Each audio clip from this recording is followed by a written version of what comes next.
Tale as old as time, song as old as rhyme, fairy tales have been a part of our culture for a very long time.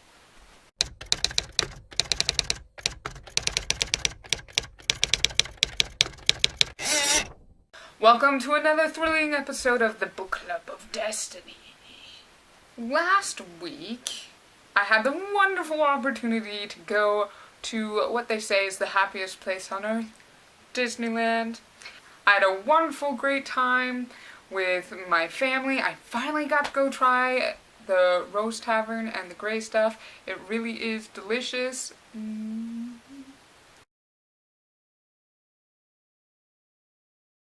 The Grey Stuff might have been my favorite part about that experience. That and Gaston's Brew. That was delicious. This week, I didn't do any reading because one of my best friends was here visiting. So, yeah. But all this Disney stuff and the fact that I watched some Once Upon a Time with my friend has got me thinking about fairy tales. I usually hate favorite questions, like, what's your favorite Disney movie? What's your favorite type of music? What's your favorite Bertie Bott's every flavor jelly bean? Okay, I was eating some of those last night with my husband, and let me tell you, sausage and jelly bean don't go together. That was gross. I just like way too many things, and so I don't like choosing.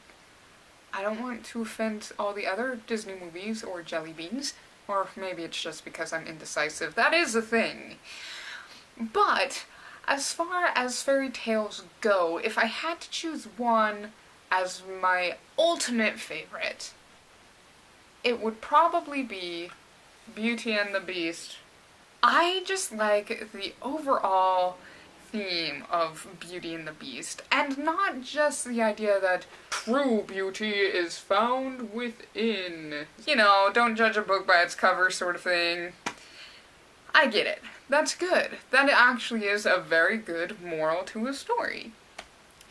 But what reaches out to me even more about the Beauty and the Beast fairy tale is the power of love in general. How love has the potential to change somebody.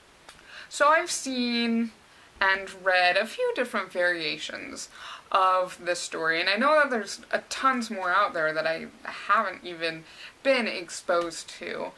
I think it's safe to say that the version that people are most familiar with are Disney's renditions, both the animated and the live-action movie that they released earlier this year. One thing that I like about Disney's rendition is that the Beast isn't just physically a beast, but he's a beast on the inside.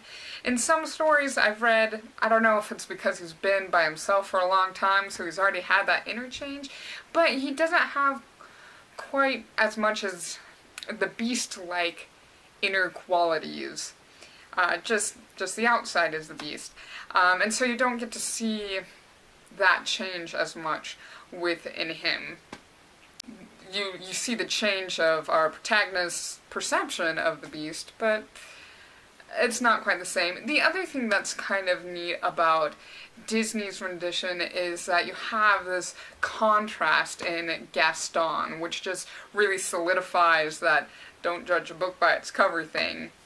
When I reflect on my own life and my nature as a human being, I know that my actions are affected by the things I love. My love for a person, place, or thing can directly affect my actions.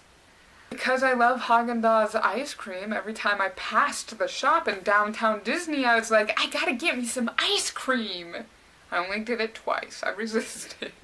So if love has that potential, then it certainly has the potential to change me, my character.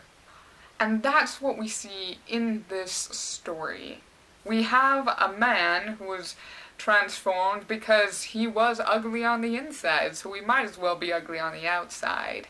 But he begins to change because he has this desire to be different, and because he starts to care. Because he falls in love with our beautiful protagonist. Oh, hello, I'm the beautiful protagonist that really has ugly hair because I haven't been able to figure out how to tame it. So overall, I just love this story of love, the power of love and being able to change, and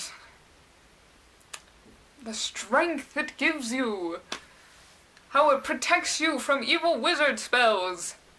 Okay, that's actually a different story, but you know, love, it's a good thing. I think the great thing about this story too is I really see how it's applicable to life. A little bit of love can go a long way. I have seen personally or know of people who have been dramatically affected by just a little bit of love.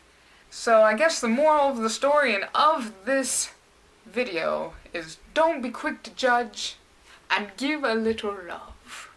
As far as books go and my recommendations, my two favorite renditions of Beauty and the Beast that I have read thus far are by the same author. Robin McKinley wrote two different versions of Beauty and the Beast. They're similar because they're, you know, based off of the same story. You have that same basis, but there's little differences and they're both good. They are Beauty and Rose Daughter, and I would recommend both of them. I would also recommend pretty much anything else by Robin McKinley. She writes a lot of fantasy, so if that's your thing, check it out. She also does write some other fairy tale-like books. She has one called Spindle's End, which is based off of Sleeping Beauty. That might interest you as well. And then some of her own original works that, like I said, are more of that fantasy genre. So when you get a chance, pick one of those up, or like I said, anything by Robin McKinley, she's pretty good. And remember to keep reading The Guardians!